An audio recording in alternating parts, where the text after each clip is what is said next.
Hey everyone, welcome to Grammar Mechanics. Before starting the video, please take a moment to like, share, and subscribe to my channel. And without further ado, let us begin our video. So today's topic is modal verbs. So modal verbs are a special category of helping verbs. So these are used to express things like ability, what you can do, used to ask permission, tell the possibility of something, or necessity, how much something is needed. So unlike regular verbs, they don't really describe a specific action on their own. Instead, they change the mood or tone of the main verb they accompany. Mainly, there are 9 modal verbs, which are can, would, might, will, could, shall, must, should, and may. The first modal verb on the list is can. So can is used to talk about a present ability that you can do right now or in the present time, or it is used to ask permission in a friendly and informal way. So like how you talk between friends, it is one of the most commonly used words in English. So you can use can as your power word because it shows what you are capable of doing right now. So there are 2 sentences of can written down below. I can swim across the lake, and can I borrow your pen? So in the first sentence, I can swim across the lake. Here can is used to talk about a present ability. And in the second sentence, can I borrow your pen? Here, can is used to ask for permission in a friendly way.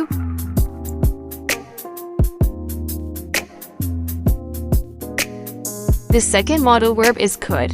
So could and can are quite the same, but could is used to describe an ability that you had in the past, or it is used to request or ask for permission in a more polite way, like how you talk to teachers or someone higher in authority.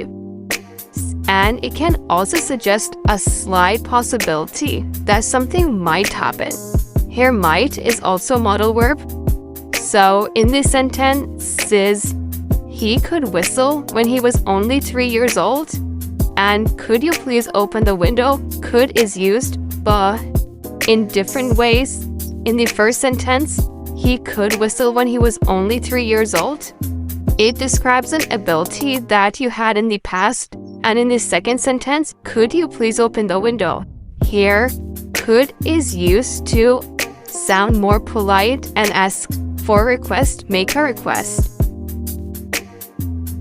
Now the third modal verb, may. So may is a very formal way to ask for permission, or it is used to say that something that is very possible. Here may is also very formal, and it is used in professional settings or when you're talking to a professional or someone high in authority.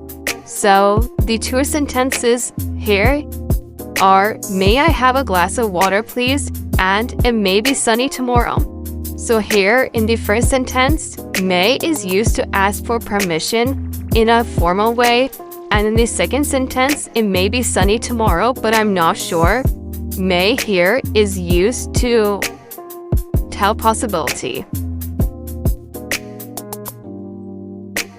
Now, let's talk about might. So might is used when you're talking about a small or uncertain possibility. When you don't think so that's going to happen, but there's a slight possibility. It is similar to may, but it suggests that you're even more unsure about something. So here in 2 sentences, if I finish my work early, I might go to the gym and take a coat. It might get colder later. Here might is used in the same way because it's showing that there's a very little possibility. Now, must. So must is used for strong necessity, rules or obligations that cannot be ignored. So this is a 100% chance, and it is that something must happen, that this is going to happen. It is used when a necessity is 100%, rules that are 100% important, or obligations that cannot be ignored. Okay, so now in these two sentences, you must wear a helmet while riding a bike. Here, must shows that it is very important to wear a helmet because it is a rule or an obligation that cannot be ignored. It's good for your health, so you should wear it. It's a must. In this second sentence, you haven't eaten all day. You must be hungry. So if you haven't eaten a whole day, of course you're going to be hungry, so it's a must.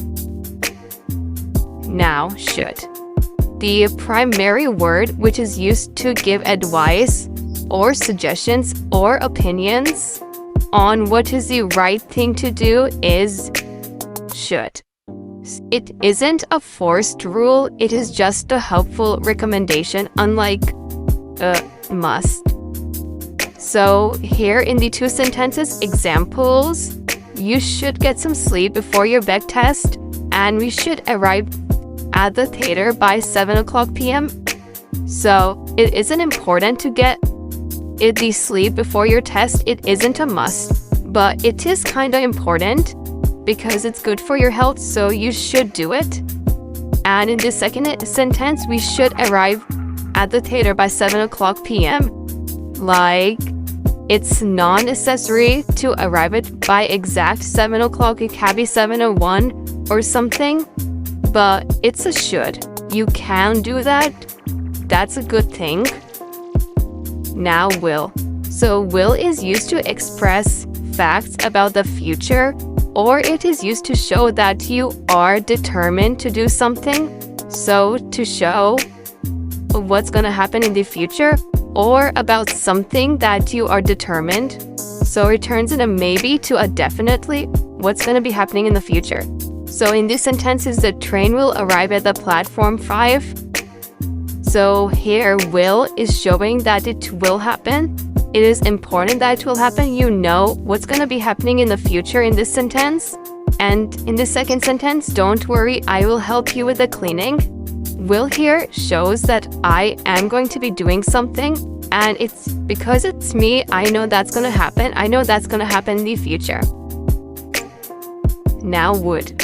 So would is used to imagine a situation that isn't really real. It's just your imagination, or it is used to make very polite offers to each other. Like, for example, you're sitting in a car or a train that with a person you don't know. So you're just making a polite offer to that person. So like, you start talking, you break the ice. And it was also used to talk about habits you had in the past. If I had $1 million, I would buy a boat. So here would is used to show that I don't really have $1 million right now, but if I would do this. If I had that money, I would definitely do that. And would you like some help with those heavy bags? Would here is used to show your help at your kindness towards the persons. Now, shall. A more formal and slightly old-fashioned way to make suggestions or offers. So it is mostly used with I or we. I shall, we shall. And it is often found in legal documents or classic literature, like that was in the old time or right now, because it is a formal way. And in these sentences, shall we start the meeting now? And I shall never forget the kindness you showed me. So here I'm being more formal because it's probably a stranger I've never met and they showed kindness towards me. So I'm being kind of formal with them. So yeah.